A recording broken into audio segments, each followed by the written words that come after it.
على مسألة لولا تضحيات هذا الشباب الوطني الطاهر اللي قدمها لا كان هيبقى في محاكمة لمبارك البطيئة اللي لغاية دلوقتي لم تتم إلا بالضغط بتاع الشباب، لم يكن يتم انتخابات برلمانية، لم يكن حتى يتحدث موعد الانتخابات الرئاسية. هذا الشباب اللي أراد النظام بعض الأطراف في النظام تلوثه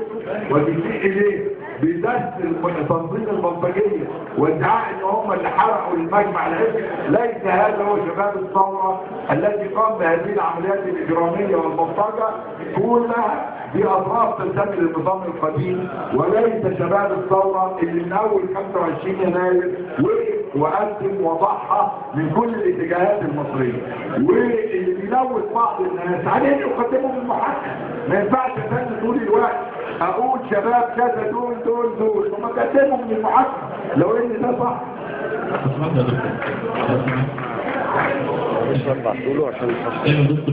سيادة المستشار ممدوح عبد العزيز رغم ان هو مصاب جه شرفنا